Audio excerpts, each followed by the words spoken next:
Hello दोस्तों, आज हम आपको 12th class subject pol science और चैप्टर का नाम है सत्ता के वैकल्पिक केंद्र के बारे में बताएंगे। सत्ता के वैकल्पिक केंद्र चैप्टर को हमने दो पार्टों में बांटा है। तो आज हम आपको पार्ट फर्स्ट, जिसमें 5 क्वेश्चन से हमने टॉपिक बनाए हैं, उनके बारे में समझाते हुए चलेंगे। सबसे पहले टॉपिक या क्वेश्चन हमारे सामने है, क्या है सत्ता के वैकल्पिक केंद्र, और ये चैप्टर का नाम भी हमारे सामने। तो सत्ता के वैकल्पिक केंद्र से हमारा अभिप्राय उस स्थिति से है जिसके अनुसार विश्व में कोई एक देश या संगठन ताकतवर नहीं है, बल्कि अलग अलग देश और संगठन अपना विस्तार करते हुए दिखाई दे रहे हैं। संगठनों के अंतर्गत हम ईयू, यूरोपीय union, ASEAN, association of south east Asian nation और ब्रिक्स, ब्राजील, रूस, India, China and south Africa देशों के नाम पर इस संगठन का नाम है ब्रिक्स जैसे संगठन शामिल है। जबकि देशों के अंतर्गत चीन, जापान और दक्षिणी कोरिया को हम शामिल करते हैं। नेक्स्ट क्वेश्चन हमारे सामने है, क्या है यूरोपीय संघ, यूरोपीय यूनियन और प्लस इसकी विकास यात्रा। तो यूरोपीय संघ को आगे बढ़ने से पहले, समझने से पहले थोड़ा सा उनके बारे में कुछ बताएंगे कि यूरोपीय संघ से संबंधित यूरोपीय संसद है, जिसका मुख्यालय बेल्जियम के ब्रुसेल्स में है। यूरोपीय संघ में वर्तमान में 27 कंट्रीज हैं। इसके अलावा यूरोपीय संघ का अपना प्रतीक चिन्ह यानी सिंबल है, जो 12 गोल्डन स्टार है। 12 गोल्डन स्टार यानी 12 संख्या को वहां पर पवित्र माना जाता है। तो आइए हम समझना चाहेंगे कि यूरोपीय संघ कैसे बना, किस तरह बना। द्वितीय विश्व युद्ध के समाप्त होने के बाद 1948 में अमेरिका ने मार्शल योजना को बनाया। मार्शल योजना वह योजना जिसके तहत अमेरिका ने यूरोपीय या यूरोप महाद्वीप के देशों को आर्थिक, तकनीकी तथा संसाधनों की दृष्टि से मदद प्रोवाइड की। मार्शल योजना के माध्यम से यूरोपीय देश एक मंच पर आए और यूरोपीय आर्थिक सहयोग संगठन का निर्माण हुआ। नेक्स्ट 1949 में यूरोप महाद्वीप के देशों ने यूरोपीय परिषद को बनाया। नेक्स्ट 1957 में रोम की संधि के द्वारा 6 देशों द्वारा EEC यूरोपीय इकोनॉमिक कम्युनिटी का निर्माण किया गया। 1985 में सांगेन वीजा। सांगेन वीजा एक ऐसा वीजा है जिसके माध्यम से हम यूरोप महाद्वीप के करीब 25 देशों में मुक्त रूप से आ जा सकते हैं, पर्यटन कर सकते हैं। सांगेन वीजा ने यूरोपीय संघ के देशों को एक सूत्र में बांधने का काफी हद तक कार्य किया। नेक्स्ट 1992 में मैस्ट्रिक्ट संधि के माध्यम से EU संगठन का विधिवत रूप से निर्माण हुआ। यूरोप महाद्वीप के देशों ने आगे बढ़ते हुए 1999 में यूरो मुद्रा यानी साझी मुद्रा को अपनाया, जिससे इन देशों में सहयोग और उच्च स्तर पर दिखाई दिया। नेक्स्ट वर्तमान में इन देशों का अपना खुद का साझा ध्वज है, साझा गान है, साझा स्थापना दिवस और साझी मुद्रा है। और तो और इन देशों ने साझी रक्षा नीति, साझी विदेश नीति, लगभग हर क्षेत्र में साझी रणनीति को अपनाकर आगे बढ़े हैं, चल रहे हैं। वर्तमान में फ्रांस सिक्योरिटी काउंसिल, सुरक्षा परिषद का स्थायी देश है और यूरोपीय महाद्वीप के यूरोपीय संघ के देशों के पास करीब 550 परमाणु बम है।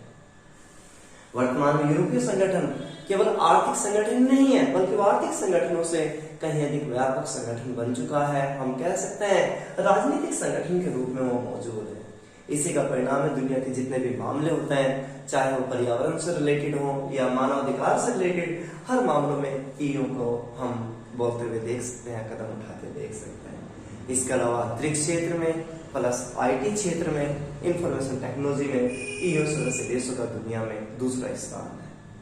तो ये हमने पढ़ा यूरोपीय संघ या EU क्या है। आइए दोस्तों, अगला टॉपिक हमारे सामने है ब्रेक्जिट। क्या है ब्रेक्जिट? ब्रेक्जिट शब्द का इस्तेमाल हम ब्रिटेन के लिए करते हैं।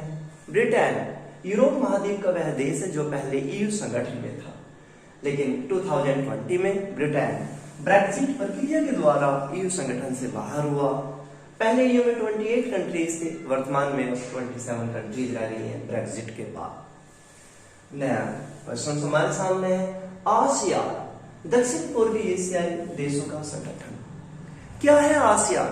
तो जैसे EU क्षेत्रीय संगठन व्यापारिक संगठन के रूप में यूरोप महाद्वीप के देशों ने बनाया, तो ऐसे ही आसियान दक्षिण पूर्वी एशियाई देशों के द्वारा बनाया गया ताकि आर्थिक, राजनीतिक, तकनीकी हर क्षेत्र में सहयोग को बढ़ाया जाए और आपसी विवादों को समाप्त किया जाए। तो आसियान के बारे में पढ़ने से पहले थोड़ा पढ़ना चाहेंगे इसका मुख्यालय हेडक्वार्टर कहाँ है? इंडोनेशिया के जकार्ता में इसका मुख्यालय है। वर्तमान में आसियान में 10 देश हैं। इसका प्रतीक चिन्ह धान की 10 बालियां हैं। आसियान संगठन की स्थापना 5 देशों इंडोनेशिया, मलेशिया, सिंगापुर, थाईलैंड और फिलीपींस द्वारा 1967 में बैंकॉक सम्मेलन के द्वारा की गई। आरंभ में इसमें 5 देश थे। समय के साथ साथ 5 देश और जुड़े, तो वर्तमान में इसमें देशों की संख्या 10 है। अब हम पढ़ना चाहेंगे कि आसियान ने अपना डेवलपमेंट कैसे किया है, क्या रणनीतियां अपनाई। 1994 में आसियान संगठन द्वारा आसियान क्षेत्रीय मंच या आसियान रीजनल फेडरेशन को बनाया ताकि आसियान सदस्य देशों की जो प्रॉब्लम है, समस्याएं हैं, उनका आसानी से समाधान किया जा सके। आसियान क्षेत्रीय मंच को बनाने का लाभ ये हुआ कि इन देशों के जो आपसी विवाद थे वो काफी हद तक खत्म हो गए। 2003 में 3 समुदायों का निर्माण, आसियान आर्थिक समुदाय, आसियान सुरक्षा समुदाय, आसियान सामाजिक सांस्कृतिक समुदाय, इन समुदायों को बनाने का उद्देश्य यही था कि आपसी सहयोग को और ज्यादा कैसे बढ़ाया जाए। Next, FTA free trade agreement, मुक्त व्यापार क्षेत्र। आसियान सदस्य देशों ने आगे चलकर मुक्त व्यापार क्षेत्र को स्थापित किया ताकि आर्थिक क्षेत्र में मुक्त व्यापार बढ़े और हम आगे बढ़ सकें। आसियान संगठन की सबसे महत्वपूर्ण रणनीति 2020 में देखने को मिली जब उसने RCEP regional comprehensive economic partnership, यह दुनिया का सबसे बड़ा व्यापार समझौता है जिसमें आसियान समेत 5 देश और यानी 15 देश इस समझौते में शामिल हैं। इस समझौते में के माध्यम से माना जा रहा है कि आसियान देशों की आर्थिक तकनीकी स्थिति में काफी हद तक सुधार होगा। भाई दोस्तों, अगला क्वेश्चन हम लेके चलते हैं कि भारत आसियान संबंध वर्तमान में कैसे हैं। तो भारत आसियान, जिसमें आसियान 10 कंट्री, जिसमें हम Malaysia, Singapore, Thailand, Cambodia, Laos, Vietnam वगैरह जैसे देशों को इन्वॉल्व करते हैं, तो उन देशों के साथ हमने शुरू से ही अच्छी रणनीति अपनाई। जैसे 1991 लुक ईस्ट, पूर्व की ओर देखो और चलो, इस नीति को भारतीय वित्त मंत्री मनमोहन सिंह और प्रधानमंत्री PV नरसिम्हा राव के द्वारा अपनाया गया ताकि आसियान सदस्य देशों की तरह खुद विकास किया जाए और अपने को आर्थिक, तकनीकी सभी क्षेत्रों में बढ़ाया जाए। 2010 में भारत आसियान मुक्त व्यापार समझौते को किया गया ताकि दोनों देशों में व्यापार गतिशील रूप में हो सके। 1991 में हमने लुक ईस्ट की नीति अपनाई, तो 2014 में हमने एक्ट ईस्ट की नीति को अपनाया। एक्ट ईस्ट पूर्वी एशियाई देशों के साथ समझौते करने की रणनीति। इसी तरह 26 जनवरी 2008 में आसियान सदस्य देशों के 10 प्रमुखों को हमने मुख्य अतिथि के रूप में इनवाइट किया।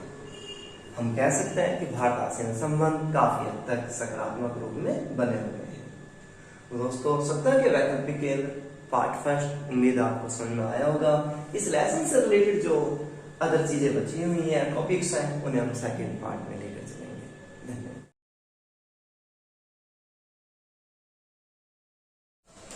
हेलो दोस्तों, आज हम आपको 12th class subject pol science और चैप्टर का नाम है सप्ताह के वैकल्पिक केंद्र पार्ट सेकंड के बारे में बताएंगे। सप्ताह के वैकल्पिक केंद्र पार्ट सेकंड में हमने 6 टॉपिक या क्वेश्चंस लिए हैं। इसमें सबसे पहला क्वेश्चन हमारे सामने है चीन की आर्थिक विकास यात्रा। चीन जो कि आज दुनिया में आर्थिक दृष्टि से, तकनीकी दृष्टि से एक बड़े राष्ट्र के रूप में अपना विकास कर रहा है, उस चीन ने किस तरह अपना विकास किया। तो चीन की आर्थिक विकास में 2 लोगों का मुख्य रूप से योगदान रहा। पहले पर्सन आता है माओ या माओ त्से-तुंग और दूसरे पर्सन आता है डेंग ज़ियाओपिंग एंड प्रधानमंत्री चाओ इन लाइ। इन दोनों के प्लस आने वाले अन्य राष्ट्रपतियों के द्वारा, प्रशासनिक ढांचे के द्वारा चीन के विकास में जो योगदान निभाया गया, उन्हीं सब का परिणाम है कि चीन आज आर्थिक क्षेत्र में महाशक्ति बनने की ओर अग्रसर है। तो आइए शुरुआत करते हैं। 1949 में चीन में साम्यवादी क्रांति हुई। इस क्रांति के बाद चीन विश्व में एक साम्यवादी राष्ट्र के रूप में उभर कर सामने आया। क्रांति के बाद माओ या माओ त्से-तुंग द्वारा चीन के विकास के लिए जो रणनीतियां अपनाई गई वो रणनीतियां समाजवाद आधारित थी। इन रणनीतियों के माध्यम से चीनी लोगों की मौलिक आवश्यकताएं जैसे रोटी कपड़ा मकान पूरे होते चले गए। लेकिन चीन आर्थिक दृष्टि से उतना महाशक्ति नहीं हो पाया जितना होना चाहिए। चीन के विकास में 1970 का दशक बहुत इंपॉर्टेंट माना जाता है, क्योंकि 1970 के दशक में चीनी नेताओं ने प्रशासन ने महसूस कर लिया कि केवल समाजवाद के माध्यम से हम अपना विकास नहीं कर सकते, समाजवाद के साथ साथ हमें पूंजीवादी रणनीतियों को भी अपनाना होगा। 1970 के दशक में चीन में सुधार कार्यक्रमों को चलाने का श्रेय दो लोगों को जाता है, प्रेसिडेंट डेंग सियाओपिंग या तंग सियाओपिंग और प्रधानमंत्री चाओ इन लाई। इन दोनों के माध्यम से चीन को आर्थिक दृष्टि से आगे बढ़ाने का कार्य किया गया। इसी कड़ी में 1972 में यूएस से यूनाइटेड स्टेट ऑफ अमेरिका से चीन ने अपने संबंधों को मजबूत किया ताकि अमेरिका से तकनीकी क्षेत्र में आर्थिक क्षेत्र में सहयोग को लिया जाए। 1972 में यूएस से संबंध करने के बाद 4 क्षेत्रों का आधुनिकीकरण करने की रणनीति अपनाई। कृषि, उद्योग, व्यापार, सेना, इन चारों का आधुनिकीकरण चीन में जब किया गया तो रिजल्ट काफी अच्छे रूप में नजर आया। आगे चलकर ओपन डोर खुले द्वार की नीति अपनाई, यानी विदेशी कंपनियों एमएनसी कंपनियों को चीन में इनवाइट किया गया कि आप आए, उद्योग लगाएं और चीनी अर्थव्यवस्था के विकास में योगदान दें। नेक्स्ट, चीन की अर्थव्यवस्था में सबसे क्रांतिकारी कदम SEZ की स्थापना से माना जाता है। SEZ विशेष आर्थिक क्षेत्र, एक स्पेशल क्षेत्र की गवर्नमेंट स्थापना करते थे, वहां पर आधारिक संरचना उपलब्ध कराते थे, इंडस्ट्रीज मैन को वहां इन्वाइट किया जाता था। इस प्रकार पूरे चीन में SEZ जब बनाए गए तो चीन आर्थिक रूप से मजबूत होता चला गया। 1982 में खेतों का निजीकरण किया गया, यानी धीरे धीरे चीन द्वारा समाजवाद को छोड़कर पूंजीवाद का रास्ता अपनाया जा रहा है। 2001 में चीन द्वारा WTO में शामिल होने का निर्णय लिया गया। WTO वर्ल्ड ट्रेड ऑर्गेनाइजेशन या विश्व व्यापार संगठन। 2001 में चीन के WTO में शामिल होने से चीन को फायदा यह हुआ कि उसके उत्पाद पूरे विश्व में अब बिक्री के लिए जा सकते थे। नेक्स्ट, 2020 में RCEP regional comprehensive economic partnership, दुनिया का सबसे बड़ा व्यापार समझौता में चीन शामिल हुआ। इस समझौते में शामिल होने से माना गया कि चीन आर्थिक दृष्टि से पूरे विश्व में अब अपने उत्पादों को फैला सकेगा और अन्य राष्ट्रों को भी इसका लाभ पहुंचेगा। तो इन सब के बेस पर हम कह सकते हैं कि 2040 तक चीन विश्व में आर्थिक दृष्टि से एक महाशक्ति के रूप में बढ़ सकता है, विकास कर सकता है। दोस्तों, अगला क्वेश्चन हम पढ़ना चाहेंगे, चीनी अर्थव्यवस्था की कमियां। चीन जो तेजी से आर्थिक रूप से बढ़ रहा है, क्या उसकी अर्थव्यवस्था में कुछ कमियां हैं? तो अगर हम देखें तो वहां की अर्थव्यवस्था में कुछ कमियां दिखाई देती है, जैसे भ्रष्टाचार की समस्या वहां पर बनी हुई है, निर्धनता, बेरोजगारी है ही, पर्यावरण संकट, पर्यावरण प्रदूषण से रिलेटेड प्रॉब्लम्स हैं। इसके अलावा लैंगिक विषमता भी हम कभी कभी चीनी समाज में देख सकते हैं। तो चीनी अर्थव्यवस्था की कमियां है। नेक्स्ट क्वेश्चन हमारे सामने है ब्रिक्स। क्या है ब्रिक्स? जिस तरह EU यूरोप महाद्वीप के देशों ने बनाया, आसियान पूर्वी एशियाई देशों ने बनाया, इसी तरह ब्रिक्स संगठन को उभरती अर्थव्यवस्थाओं वाले देशों ने बनाया। 2009 में इस संगठन को बनाया गया। स्थापना के समय इसमें 4 देश थे, B से ब्राजील, R से रूस, I से इंडिया, C से चाइना। 2011 में इस संगठन में दक्षिण अफ्रीका शामिल हो गया। इस संगठन का मुख्यालय शंघाई में है और ब्रिक्स संगठन धीरे धीरे अपना विकास के पथ पर आगे बढ़ रहा है। नेक्स्ट क्वेश्चन हम समझाना चाहेंगे, जापान किस तरह आर्थिक महाशक्ति के रूप में है? जापान वह देश जो 6 अगस्त को 9 अगस्त 1945 में द्वितीय विश्व युद्ध के समय परमाणु हमले का शिकार हो चुका है। उस जापान ने, वहां के लोगों ने, प्रशासन ने इन सब के बावजूद हार नहीं मानी और जापान को हर तरह से मजबूत बनाने की कोशिशें की। इन सब का परिणाम था 1951 में जापान और यूएसए के बीच रक्षा गठबंधन हुआ। 1970 के दशक में जापान द्वारा बुलेट ट्रेन को अपने यहाँ पर शुरू कर दिया गया।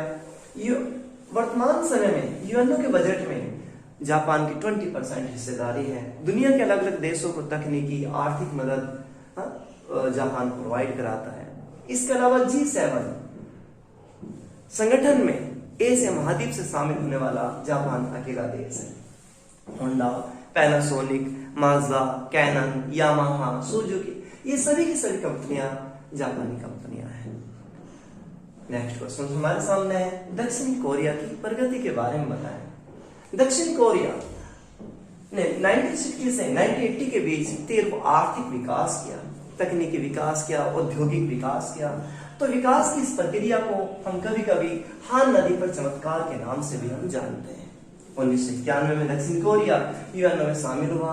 वर्तमान में सैमसंग और एलजी जैसी कंपनियां दक्षिणी कोरिया की कंपनियां हैं।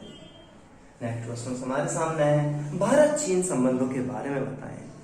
हमें जानकारी होनी चाहिए, भारत और चीन दुनिया के दो ऐसे राष्ट्र हैं जिनके बीच संबंध हजारों सालों से जुड़े रहे हैं। रेशम मार्ग, सिल्क रूट के जरिए दोनों देश एक दूसरे के साथ कनेक्ट रहे। 1947 में भारत आजाद हुआ तो 1949 में चीन में साम्यवादी क्रांति हुई।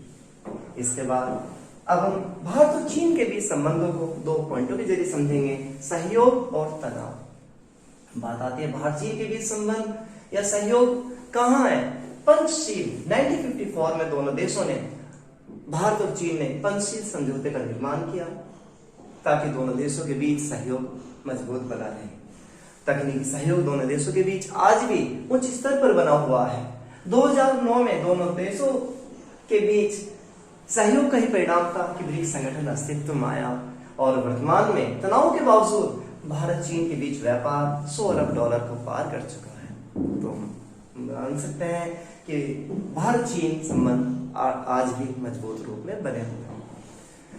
भारत चीन के बीच कुछ मुद्दों पर तनाव भी है, जैसे कुछ मुद्दों को लेकर 1962 का दोनों देशों के बीच युद्ध हुआ।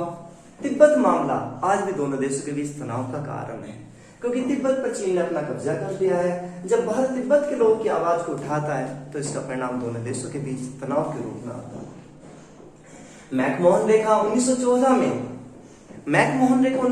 में अंग्रेजों ने भारत चीन के बीच सीमा रेखा का निर्धारण करने के लिए बनाई थी, लेकिन चीन का मानना है कि मैं इस रेखा को स्वीकार नहीं करता। गलवान संघर्ष दोनों देशों के बीच, सेनाओं के बीच गलवान घाटी में 2020 में संघर्ष हुआ, जिसमें भारत के करीब 24 के करीब सैनिक शहीद हुए थे। तो दोस्तों, भारत और चीन के बीच संबंधों को हमने देखा। इसके अलावा सत्ता के वैकल्पिक केंद्र पार्ट 2 के बारे में आपको बताया गया। तो दोस्तों, आपको सब समझ में आया होगा।